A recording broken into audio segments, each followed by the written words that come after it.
It must be Wednesday. We're on schedule. Remember the It summer? must be. If it's Wednesday, it's podcast. And you can count on it now because in the summer we got off schedule, but we are back on now. Every Wednesday, a new episode, That's true. everybody.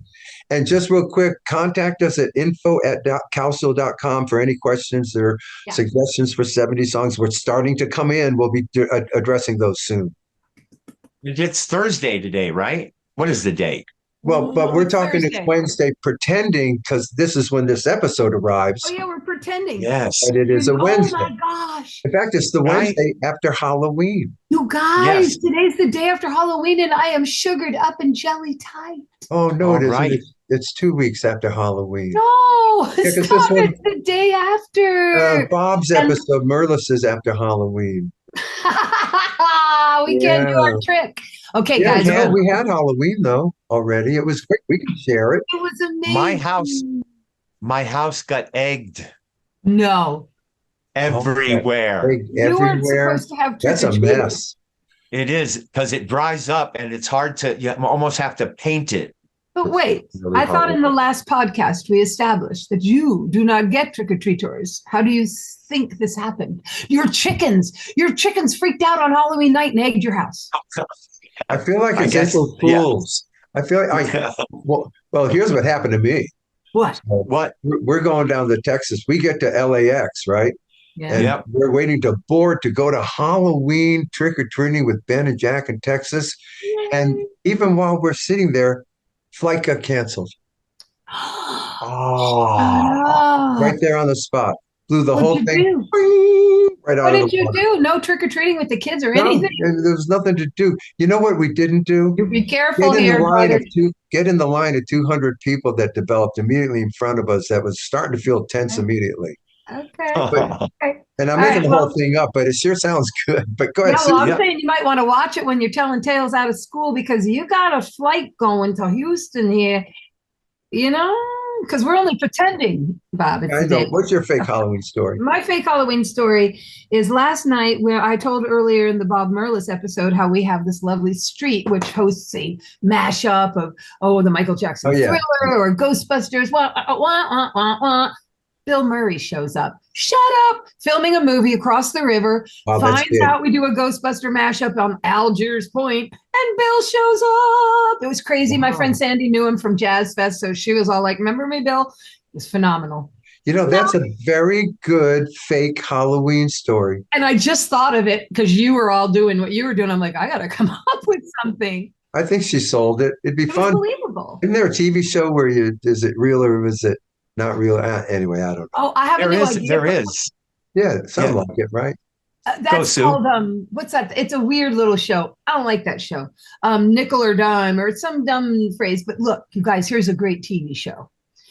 And it is, what are they talking about? And so excerpts from God knows people having conversations all over the globe out on the street. You take a piece of it that does not disclose, and we, the people or the people on the panel, have to figure out what are they talking about. Whoever Oh, gets that could be closest fun. is the winner. Yeah. That could be fun. like it? Yeah, I like that. There's another TV show that I watch, with the new streaming things. I guess that would be a pet peeve if I had to say one, is that once you leave direct or dish TV and go to streaming, you no longer have a guide. And the Oh. guide, as I remember, the guide would tell me Wednesday at 8, here's what's on. Yeah. And then when we got rid of that, went to streaming, I couldn't find anything. I lost my Ooh. way, and lost his I'm picking up vibe. shows. But there's this one show, and it's about, they play a song and then they stop it, and you have to fill in like 3 words or 4 words or 5 words of the song. And That's fun. Is that like man, name that it's tune? Kind of. it's kind of like Name That Tune, only you got to do Gotta the fill it words, in. and That's fun. a lot of the Weird. people on there are karaoke professionals practically. So Yeah. they know a lot of these songs, from the Trying to karaoke think world. that there's this. You got to watch that show. I unfortunately, I don't know the name of it. What's So- the new show? So Bob's talking about it, and it's the new show, Bob. It's like, is it real or not real? And it's got some weird name that like you don't associate with a game show. I think it's not going to make it because of this name, which I Fact, can't yeah. even think of. Fact or lie or something like that. I don't Yeah, know. or That's snake, okay. snake oil. Oh, is it snake oil? Is it That's a snake new oil? show. Is it Yeah, real or but it snake just means oil? is it real or not? And calling it snake oil, Yes. that does not appeal to the masses, my friends. I am offended. I'm not offended. I'm just like, why are you calling it that? That's so silly. Some marketing guy went, "Oh, we're gonna call it snake oil." Dumb. Well, now, I don't know. Susan, look at the What? difference between ages. At my age, 10 years Yeah. older than you, when I hear snake oil, I still think of the guy in the thing on Wizard of Oz, the Yep. whoever Okay, the the Carney guy guy. was. Yeah, yeah, No, yeah. and that's where my mind goes when I hear snake oil, and it always I Yeah. hear will. you. But like, does it sound like the name of a game show you want to watch and have fun? Well, yeah, because that Well, guy was selling fake medicine. Okay. yeah. I It mean, really, it seems like the older generation would pick up more on, oh, it's snake oil. So, Are yeah. you two you know, implying that I'm maybe too young for this phrase? Well, you're picturing yeah, an oily, greasy snake. I mean, Well, I yeah, know what it means. It just seems like an old fashioned, I it guess it is. is. yeah. Oh, well, on to my But is youthful there, ways. That's is there another Susan acting term? younger, huh? Is there another term though that's used, like, snake? No, snake oil. Like people were selling, like, cough syrup, saying it's going to fix Yeah, they're everything. witch It was doctors. Witch doctor. no, No. No, he's not witch it's the doctor. name of the There medicine. was It cures what the ails. name of the operation of selling stuff that's not going to work. Oh, But I what were they He's a doing? Yeah, snake they were oil salesman, snake oil. I guess. I Yeah, don't yeah, know. All right. yeah. I Have can't we done remember. any It'll come business? to me though. Have we done business yet? But yeah, all right. You know, it's getting close. Is it close to December 19th yet? No, No, No, we no. haven't. We haven't done business. And have we said who's coming on our show? Who Oh, we is can talk our about that. guest? Hey, so in the spirit of It's all nice to walks let them of life, know. we love saying that because when we did it 2 years ago and said we'll get people from all walks of life, we didn't even know what we were talking about. But yet here we are, episode yeah, 114 or whatever. yeah. And we have Esther! an author on the episode today, and his name is Jim Rosenthal, and he is the author of, Paul can start naming them, baseball books A that you lot. wouldn't believe. I mean, I'm serious. It's like he hobnobbed with the elite, we think. We'll ask. No, I have a list. Yes, I mean, his first book was Nolan Ryan's Pitching Bible. So did he like go talk to Nolan, and Nolan went, yeah, well, look, here's my book, here's my Bible, this is the way I think it should be done. I mean, this guy's going to be an Because incredible interview. Yeah, there Randy was Johnson. Who's Randy Johnson? a Do y'all know great, who he is? great Yes, Cy he Young was like Award six. winning pitcher. These names are so huge, Pitcher, right? Susan. Yeah, Yeah, they're so yeah. big. It's like, how Okay. did he get access? Tony Gwynn. Y'all know who Tony Gwynn is? Dude, San Okay. Diego, great big Ichiro's hitter. Art of Playing Baseball. Okay. He's Very Susan. excited, guys. I'm really looking forward to Yeah. this. Now I'm going to do a lot more listening than usual, probably. That's okay. We understand. And this is a little out of your box, but part of the purpose of our podcast is to bring each other out of their boxes also. So you can view this as, and we kind of fell into All walks of life. No, I'm we kind in. of fell into it because we kind of wanted to interview Jim, but I didn't know his focus until I found him. And I said, you wrote these? Holy mackerel. We got to Yeah. talk to you. And that's the baseball fan, It's very the little cool. It's leaguer, very cool. and the this and that and me. And I said, this is an opportunity here. You know, did you live in a back room on Nolan's Ryan's estate for like a month to write that book? I mean, I want to, if that happened, I want to hear it. He'll go, I never Yeah. met him. Yes. Or And did I Don never met- Mattingly, Yeah, him hanging with Don Mattingly, I picture it. crazy. I'm It's funny running with because, it. Rock, our Rock has his thing with DiMaggio. It's kind of Yes. interesting. It's kind of, I Yeah. wonder if these guys know each other. Do you think Rock knows who this guy is? This Jim Rosenthal guy? We can ask him. Oh, I don't know. I Because wouldn't it's a know. kindred topic. Yeah, yeah. Well, all we got to do Big is Rock, do you know Let's Jim ask him. Rosenthal? that's if Jim's from Brooklyn first. If Jim's from Brooklyn, we'll just go right after it, man. We'll say, Oh, He no. knows Rock. Texas Holiday Inn Express. Holiday Inn Paul's Express. doing a little business. Paul's doing a little work while we're Listen doing a to this. little work on podcast Guys. today. You guys, it never stops as Bob's Empire. What? Bob's Empire? What? Listen, Susan, just to give you, this Yeah, is a no, book. it's like Paul's working. It's like we're running the empire. Oh, we have to run the empire. That's the way there's three of us. Susan, listen, think about a book like this available. You know how parents get at Little League games. You know how Little Leagues become like crazy and all the sports. They get a little nutty and wacko and everything.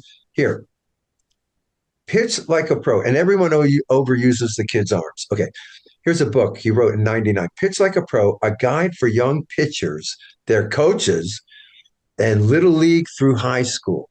I mean, that should be in every high school library, grammar school library. Maybe it is. We can ask them.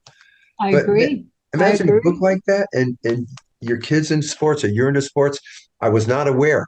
Unfortunately, back then, there's no internet. There's no, I don't even know if he's on book tours, but the word's not getting to me about these books. And I got kids in sports. And so does Paul. Right. Yeah. You know what I mean? He needed Paul? a good publicist. It couldn't reach us now. It's everywhere. I'm amazed at these books. Yeah. I would have. And so you guys will probably enjoy reading these books even now. No, I'm not going to read them now. Right. Well, I would be interested though in the pitch like a pro, a guide to young pitchers and their coaches, Little League through high school. I would like to read that to see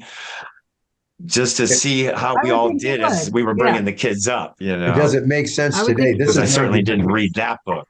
Yeah, this is 24 I've heard years of ago. Nolan Ryan, by the way. Susan's heard of Nolan Ryan. Right. Oh, Susan, Crazy. yeah. Susan, would you I like have heard of Nolan Ryan. Would you like us to give you a Nolan Ryan question? And you could use it like you know what you're talking about? No. Okay, all right. I'm going to ask him, was his mother into baseball journalism? Yeah. Okay. Yeah, I thought it was funny. Bob Merlis laughed when I asked if his parents were both publicists. Well, me and Paul laughed when you said that. That was funny. Pretty You good. come from two publicists. Yeah, I guess it's funny. I'm going to keep with it. I can't wait to ask Jim It is funny. my variation on that. Oh my God, help me. Whew. So we're going to think that Jim was a ball player as a child. I'm going to get to the bottom of that. But anyway. Oh, okay. Listen, all right, we're going to tell you the Halloween stories were fake, as you know, because we haven't gone yet. We're taping this before Halloween, and you know this, but because we'll tell you guys during our episodes. But on the 27th, which is for us tomorrow, okay, on October 27th, Christmas time in some good years and the Acapella Winter Wonderland holiday offering from the Cowsills on Omnivore Records and tapes and CDs and everything else is going to have a digital offering release to the world. They're going to hang that shingle, okay? And then we're going to put the team together and go after the audience. And we're going to be doing a radio tour in the first part of November, a morning radio tour, doing interview after interview after interview after interview. Tell Bob about it. I think I did. And it's going to be a lot of fun. We'll see what happens. We don't know what's going to happen. It is the we're excited, man. Go ahead, Paulie. Yeah, Bob. So do you think that we're going to be going to those stations that we went to? Or will they be different stations, do you think? Well, when you guys did the morning jam for yeah, well, here's what we did. And it's with Daybreak Entertainment. That's the company. What we did was Christmas time is going to be on a Christmas sampler that this company does every year that gets sent to 900 radio stations. Okay, that's number one. And look, I mean, the follow through is the morning radio tour. Like, hey, who wants to talk to the Cowsills? They're on that sampler, you know, and anyone else, of course. But I'm sure it's all tied into this assault on radio kind of approach because that's what you're hiring them for, and they do it. You know, can I get this to my local Christmas stations that I know are playing? Like Tix FM is Christmas from November 27th on. My Scoot in the Morning. You know what, Susan? What can I do as a citizen for our? That's the other point. What this company does not do is approach every Coast FM is ours, Susan. We're November 1st to December 26th. It's 24/7 Christmas, along with the 3 stations at Sirius XM that are Christmas stations through that same time period. And along with music choice on the television sets that has the sounds of the season. You got to get everywhere. Now, Right. so we're just getting to this one pocket of radio with Daybreak Entertainment, and it's not that pocket. It overlaps. I'm certain of it. And can we bring in our local stations and tell Alan, hey, could you reach out to these guys? And maybe they will. We got to talk to Bob Merlis. How can we get a radio assault going now? Yeah, we get to work at least, and that's fun. I'll go knock on doors. Yeah, Right and of course, how do we get to the 24/7 Christmas stations with this song? How do we do it? And bring that up. Anyone listening out there who runs one of these stations, tell us about your network and approachability. And if you know something we don't know, really, seriously, we're open for everything. We're our own managers. Aren't we doing great? For real, y'all. No, we are. We actually are. Yeah, we are. Bob always says he's running the empire. We're running an empire. The 3 of us. Have a look. Empire runners right here, man. Yeah, we are. Entrepreneurs, that's what we are. Look, and then we're going to branch out like Kev Jonas Senior, and we're going to empire handle some other people's lives. Now listen, just so you know, so now this is being heard November 8th. Christmas time is out there, guys. Some good years and everything. If you go on our website or on our Facebook page, just go up there, you'll see it.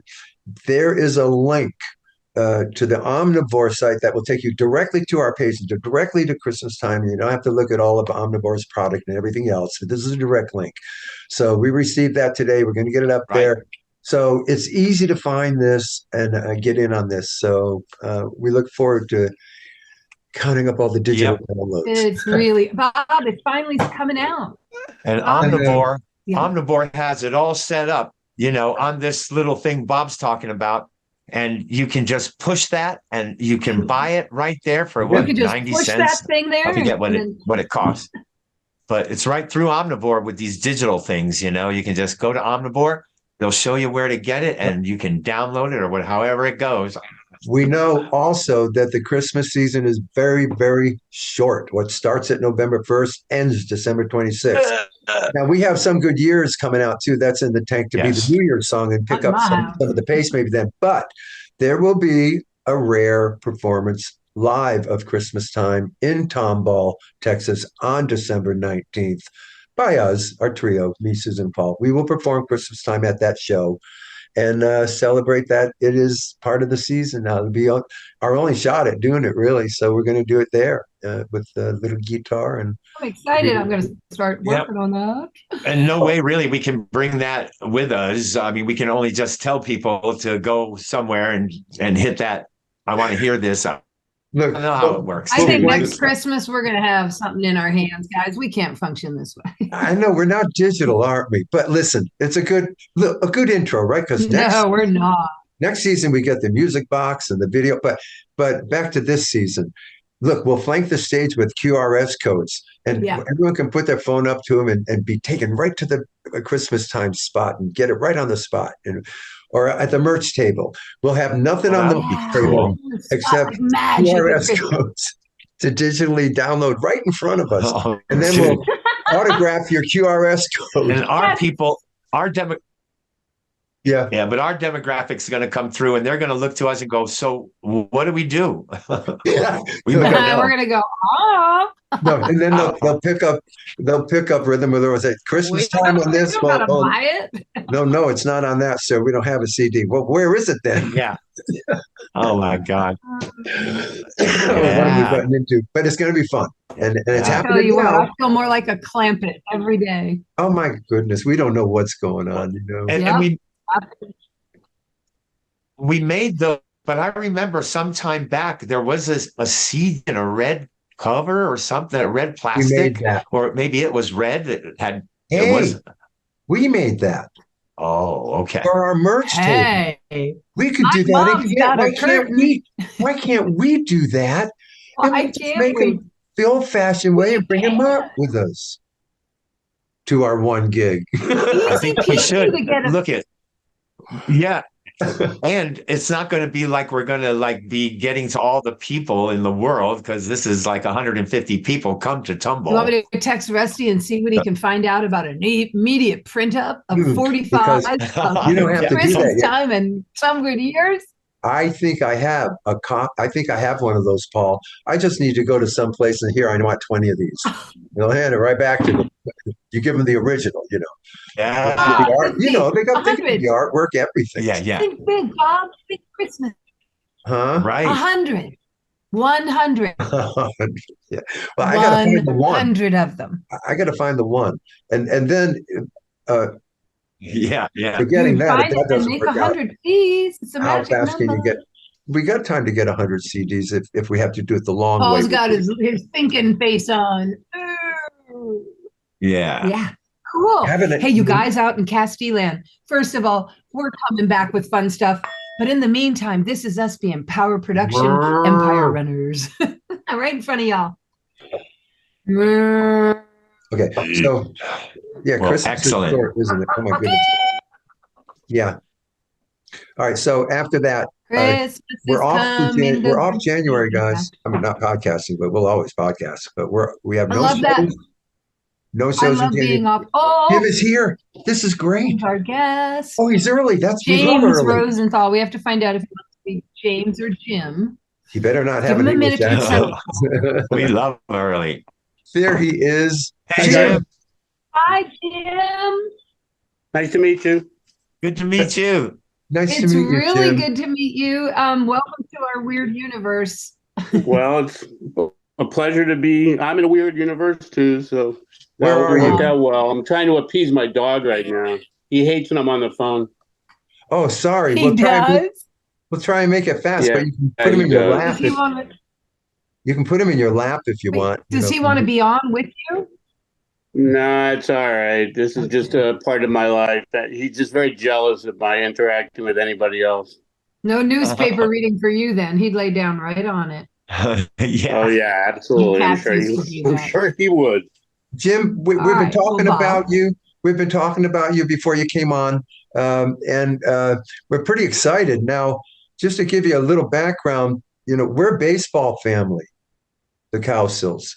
I mean, we are nutty baseball We people, are. Oh, yeah. okay? And when we found out, now, by the way, you're very difficult to research. Did you know that, Yeah. Jim? Well, if you go to Amazon, you can see all my books. No, we know the books. We want your life. Like Susan, will you just start with Well, some? we're going to get it in about Go ahead. 45 Oh minutes. yeah, well, I'm very private. That's by design, because That's okay. that's why I never did any broadcast media. I've always just done print, and I've Okay. never done interviews. Primarily, I just have basically been under the radar writing books, and I don't self-promote. I have no social media platform. Well, then triple thank you Wow, for being here. That's kind of And you don't have to answer anything we ask if you don't want to answer it, okay? Oh no, I'll answer everything you ask. I'm actually I'm pretty glib. Okay. All right, Susan, get it rolling. well, this is awesome. So I'm going to get it rolling. And this is how we do with all of our guests. It doesn't matter if you're a rock and roller or a sport guy, journalist, dude. First of all, welcome to the Cowsill podcast. Well, it's good to be And here. thank you for joining. Thank you. Yes. And so what I like to do, Jim, is I like to figure out how we kind of got where we're going. Like, we know you are a prolific sport book writer, but probably around 2 and they were getting you toys and stuff. They were handing you like a clipboard and a pencil and some sports stats. You probably were like a regular kid. And what other things did Jim, the future sport book writer, want to be doing? Were you a ball game? Did you play sports? Did you dig music? Were you a rocket science fan? Well, I'm a music person. I talked to Bob about this on some of our calls, and I played piano and organ growing up, and I played in rock band. Oh, wow. Litmus, You there? you had to be able to play whipping post. Oh, Back yeah. when I was in band. I've been If you're a tied to a keyboard. whipping post. good. That Lord, was the I only feel song they really would let me play with the great piano solos. I basically music was my main interest besides baseball. So it was really those are my interests: music and baseball and Asian religions. Those are the three things. Oh, wow, that's pretty cool. And your folks were supportive of any and all that you were doing? Were they? Oh yeah, my parents were very supportive. I was kind of an intellectual hippie. I mean, I basically had very long hair, wore just flannel shirts in the winter and t-shirts in the summer. I was like, oh, But I was a very avid reader from the time I was 12. I read William Faulkner when I was 13. Not like us. Go ahead. hey, whoa, time out. But I was very much aware of the cow. Time out, Bob Red Faulkner. No, time out. I Really? read James Michener's Hawaii in the 7th grade when I was 12. Thank you. Go ahead, Jim. That okay? I actually see it on your nightstand. Oh, well, that's actually more impressive because that's a really long book. So It was I huge. couldn't handle long books. War and Peace. yeah. Okay, so I read boys and girls together when I was like in the 5th grade. and I read The Exorcist when I was in like Whoa. 13th. I was 13 years old, and then I read Myth of Avalon 50 years later. What, Polly? Well, I just want to know. So, but Jim, did you play baseball? Yeah, Yeah, that's what I we wanna did. know. I played all the way up to varsity. I played freshman baseball. I played JV. I was a second baseman, and I was very fast. I stole bases, but I got into pretty much a big argument with the varsity baseball coach at tryouts. I'd already started at JV. Basically told me I wasn't going to get a chance to play because I had started ahead of one of the three sport guys. People, especially back in the 70s, it was if you played football and basketball, it was just a given you'd be on the baseball team. But I blocked the one of the athletes who was one of the three sport guys. So first day of tryouts, I was told I couldn't make the team, let alone play. So I just ran track instead. Okay. So I did baseball up until 10th grade. Okay. Wow. Were That you a was the good end of my hitter? career. Wow.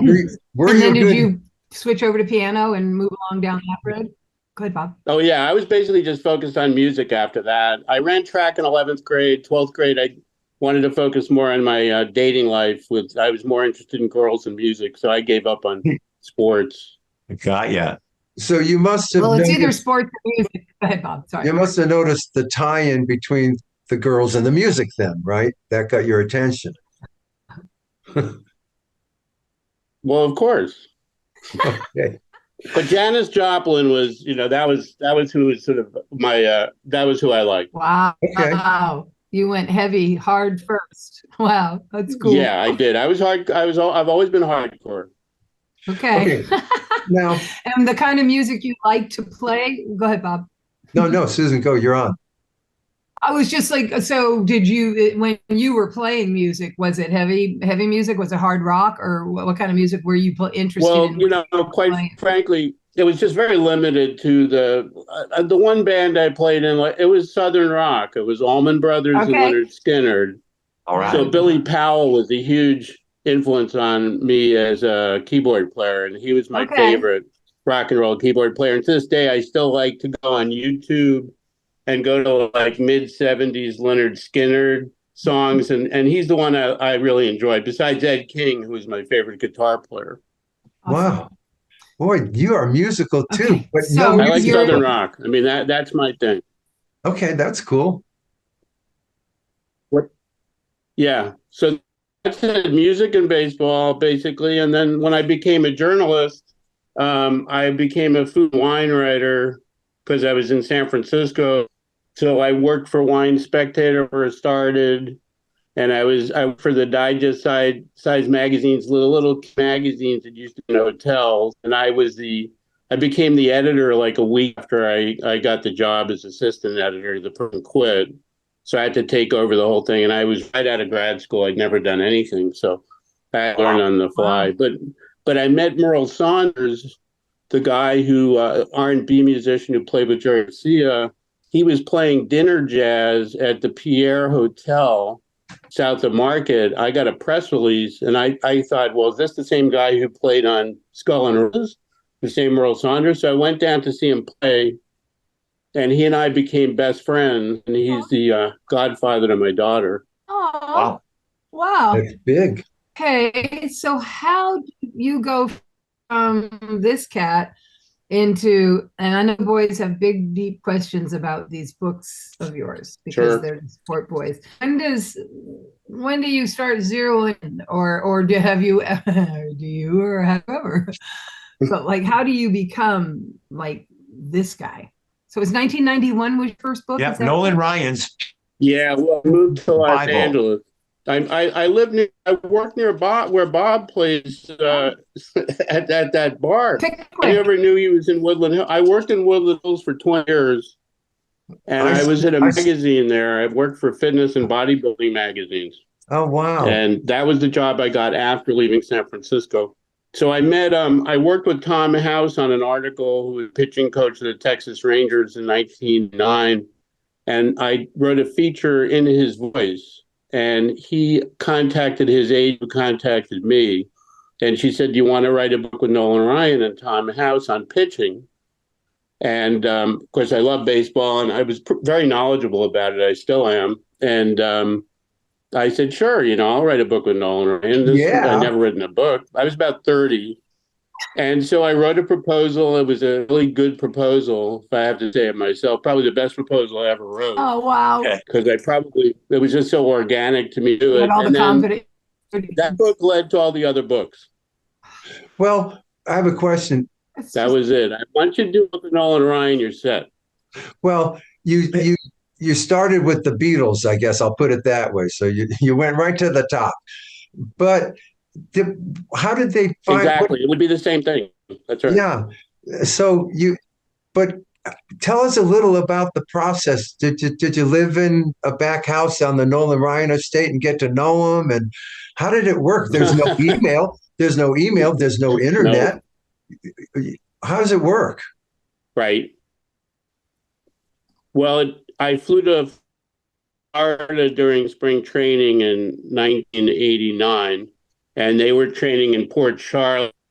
And so I had to meet him at a restaurant. I just was dealing with phone calls with the agent, who said, "Well, you're going to meet him at this restaurant in Punta Gorda, Florida." And we met for dinner. It was a Mexican restaurant. Wow. And it was kind of awkward at first, to be perfectly honest. Oh. Because he was kind of shy, and he seemed a little guarded. Then I went to the ballpark the next day, and we did all the interviews. After that, we just talked at the ballpark, sort of set up our schedule. I went to his condo, which was in Port Charlotte, and I would hang out and ask him questions. I had my little old time tape recorder, my Sony thing with the tapes, and we just ran conversations about the subjects for the book. We did that for 3 days, about 2 to 3 hours a shot. And then I flew home, and then I was supposed to not get any more time with him. But what happened was he sort of then got interested in the project. He enjoyed it. And so I flew to Texas. I would say at least 3 or 4 times I went to stayed at the Sheraton Arlington, by not the ballpark at Arlington, which preceded Globe Life, the current ballpark, but the original Arlington Stadium, which was just a minor league ballpark, which is where the Rangers played when they became the Rangers, when they moved from Washington, when the Senators became the Rangers. And I spent a lot of time with him. I had access to the clubhouse. I come and go. This shows how different things are with the media covering baseball. The stuff I did back in '89 with the Rangers, you could never do now, regardless of whether you're writing a book or not. So I didn't have the access to email and internet and other things, but what I had was complete access to the Texas Rangers ball club. I was like an extra person on the team. Like I almost seemed like an employee. That's incredible. And I spent tons of time in the clubhouse. I got to know everybody on that team really well. Like the writer guy in Ted Lasso. Yeah. Yeah, I've never seen Ted Lasso, so I really don't know. But I don't watch a lot of TV other than sports. They got a writer guy in the locker room. I'm just saying. So Jim. Well, I was that guy, and I got to know Harold Baines and Kevin Brown and Bobby Witt and Pete Incaviglia and Kenny Rogers and Jamie Moyer But I really got to know them. They actually were not me, which is Aw. shocking in a way. They don't writers like that anymore. Wow. Were you with Kevin Brown? That's because there was no social media. That changed everything. Nobody trusts people because of social media. People will put stuff Yeah. out there that was supposed to be kept in confidence, things like that. Yeah. I can see that, man. I can see that. And when you do have somebody in the press that you do trust gonna sell you, I mean, that was a whole era, Oh, it was so completely different. I mean, the fact is that I really developed a lot of lifelong friendships with people I worked with. That's good. And I think it's a lot harder to do that. Hey, Jim. So you the Nolan Ryan book, and I could tell you got access, and it seemed like all the people liked you hanging around. Did that make these next books? Because you're going to talk with Tony Gwynn, you're going to talk with Randy Johnson, Ichiro, and Mattingly. Did your first outing with Nolan Ryan did kind of help you along the way with these other big time players? Yeah. Well, actually, like you said, it would be like starting with writing a book about the Beatles. If you're a music writer, first book was with the Beatles and you actually had access to them and you were able to do good interviews with them. So the Ryan book got me the Tony Gwynn book. I became very close with Tony Gwynn really up until the time of his death. Wow. We were very good friends. Tony Gwynn book got me the Randy Johnson book. The Randy Johnson book got me the Don Mattingly book, which was around 2010. And how is it?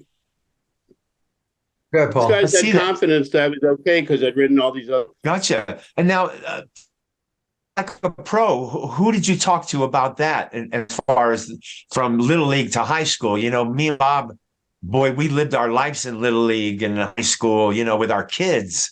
And if I'd have known about that book, I'd have checked it out. So, but did you write that after you're just getting learning from Nolan Ryan, or how did you put that together? Well, the Braves, different pitching because of Leo Mazzoni. The Braves won there, like as they won every year, right? And they had that great pitching staff with Maddox and Glenn and Smoltz. Love them. And I thought it would be really cool to do a book with the pitching coach who worked those guys to get insights from all the different pitchers. And I conceived of the idea. A section from each of the pitchers. I would interview all of them, and then Leo would be kind of the impresario in a way for the whole thing. And that's exactly what it to be. And that's actually that book sold at copies. It was a huge success. It was not quite as successful as Nolan Ryan in terms of lifetime sales for the book, but we sold like 15,000 books in the first year, which is unheard of for an international book. I mean, usually the sales on those books like 500 books. And then they just disappear from the shelves. We sold over 15,000 books. Congratulations on that. Awesome. Yeah, that's badass. I have an odd question, but it's something. Sure. Thank you. So, Jim, do you think that the baseball players of today could just run rings around the baseball players of the old days who did what they wanted, stayed out, and came up and still were great? I mean, do you see any kind of evolution to these fine-tuned machines of today versus the guys of yesterday who have records that still can't be broken? Like, what do you think about that transition? Well, my perspective is that baseball in the 70s was the best. And I think that if you took an outfielder like Billy Williams, who played for the Cubs, or pitchers like Jenkins and Bob Gibson, those guys are better than anybody in the sport today. Someone like Acuna on the Braves, I mean, his physicality, his skills, just his natural athletic ability, there's nobody like that in the game in the 70s and 80s. But Rickey Henderson, you could make an argument, was a better player than any of the kind of sort of charismatic young players of today. I mean, his career was unparalleled. And so, I mean, the way the game was very different, but the pitch clock this year took 30 minutes off the time of the game. So now it's like at about 2:35, 2:40. But in the 70s, the average game time was about 2 hours and 21 minutes. And the reason for that was because the pitchers the pace of the way the pitchers operated was much faster. Like pitchers like Ferguson Jenkins and Bob Gibson, they would get the ball from the catcher and they'd immediately get into their delivery. And even with the pitch clock, very few guys have made that kind of adjustment. So I think Gibson and Jenkins would have had a hard time making the adjustment pre-pitch clock because the hitters would step out of the box. Every single at bat. Someone like Brett Gardner of the Yankees would turn every at bat into joke because he would step out, he would step out, he would step out. Yeah. And no reason to step out except just it was the whole cat and mouse game thing. But to answer directly, I believe that the players of the 60s and 70s could be successful today. Yeah, they were more serious. Yeah. That's amazing. I love that. Yeah, Nomar Gardner. May I ask you this? So while you're writing all these books and being sport book guy, are you still playing music? I know I had pretty much stopped after. I still had a piano in my house when I lived in Vermont. I was in Vermont for 10 years. Huh. That was after I had my daughter, who's now 26. And when we lived in Vermont, she was a little kid basically, but we had a nice big old Steinway piano in our house in Woodstock, Vermont, and I played piano every day. But in terms of what I played, I would play classical music, not rock. When I was to go to play, I would pretty much just stick with classical music for the most part. Which means I haven't played since I left Vermont. Yeah, you read. That's a while ago. I have an 802 area code. I still have a Vermont area code. You came for a souvenir. Yeah, I never gave it up. I hear you. I have mine for a souvenir. Go ahead, Bob. Permission to ask a Randy Johnson question. Hey, so Randy Johnson, I mean, look, Sure. we're on the outside, Jim. Now, Randy Johnson to me is like intimidating. If I ever had to stand against him, even batters would be interviewed. Like, oh, God, what is he going to throw at me next? That kind of guy. So is that a mound personality? Or did you find some of the mound personalities really they were these guys? He is intimidating when I had to do the book with him. How did that work out?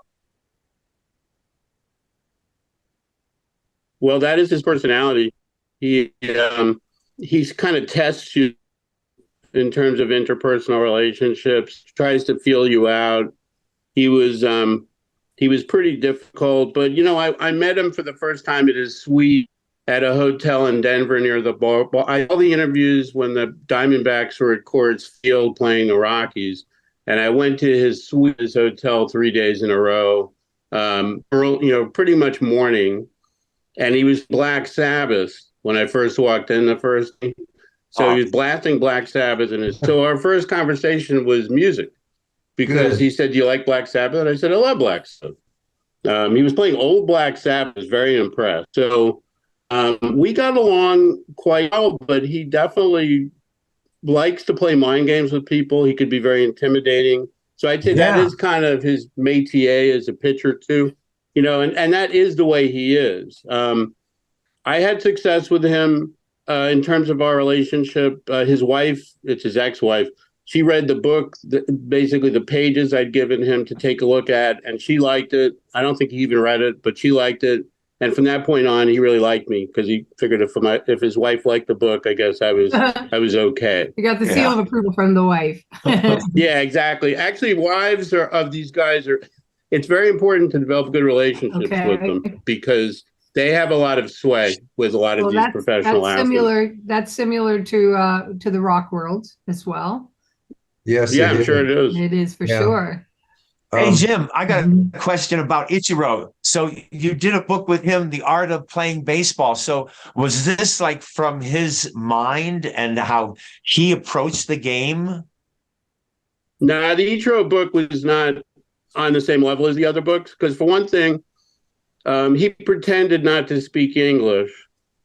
And so he didn't want to do the interviews through a translator. So what does that add up to? That meant I didn't really do any interviews with him. It was all based on talking to Japanese sports writers. I just figured out who were the Japanese sports writers who followed the Mariners, travel with the team, who were English speaking. Yeah. And then I picked their brain about him because they knew all that stuff in terms of his approach.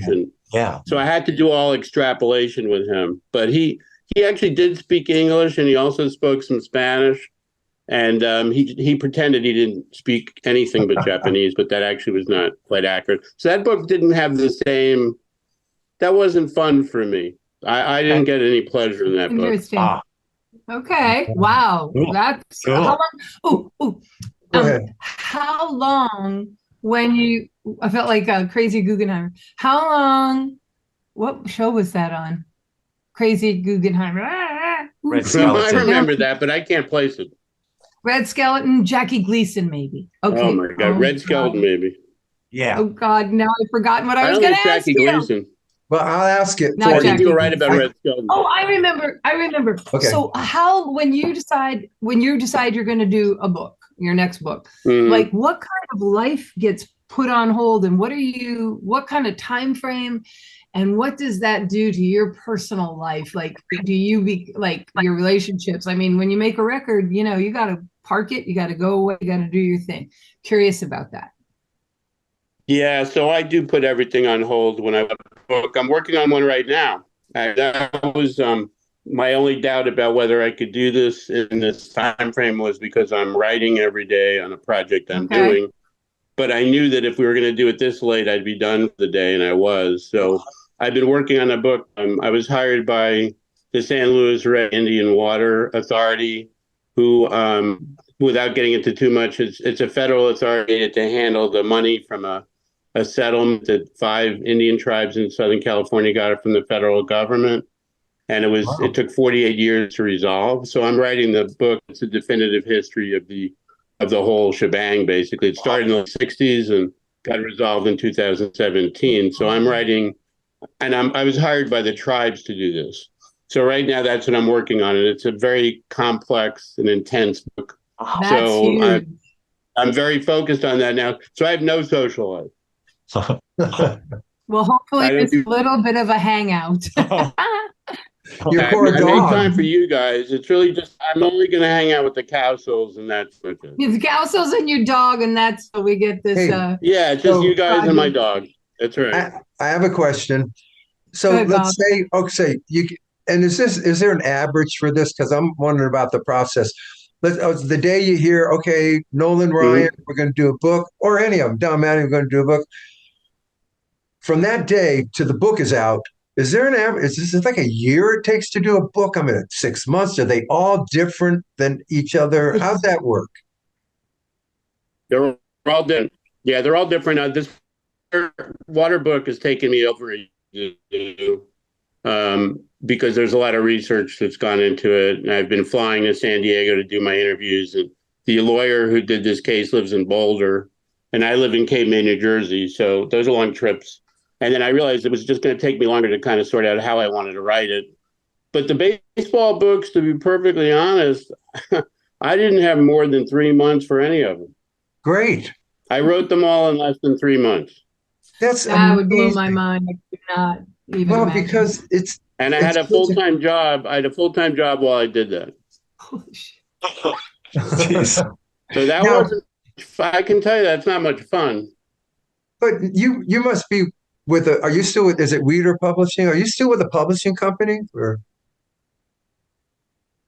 No. I retired from having a Joe job 23 years ago. And I've been 100% freelance since 2000. Well, it's not 23 years. It's 20. This year, it's 20 years. Congratulations on that. And may I ask, Jim Rosenthal? Yeah, I got out of the office scene. I was basically like, I'd rather just blow my brains out than work at a No kid. kidding. I Really? didn't want to kill myself. That was not an option, so I got out. I did about 3 hours in an office once. But look, dude, how old are you?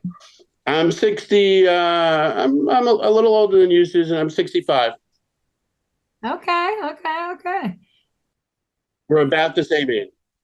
are you boomers? Are A you boomer. boomers? He's You're a boomers? Okay. I don't know Yeah, if you're we're boomers. boomers. Okay. Yeah, we're We're boomers. at the end That's of the right. tail, but we are definitely, in fact, it goes beyond 59 and It does, yeah. Yeah, it does. We were late in the game, but not at the very end. No. Well, Right. Jim, Awesome. Jim, Well, we this want has to been a thank you for blast and very enlightening. Yeah, we want to thank you for coming on and visiting with us. This has been awesome. I can't believe it. And Well, it's been a pleasure. I really enjoyed meeting you guys. thank you. And any other questions, you guys, or anything to?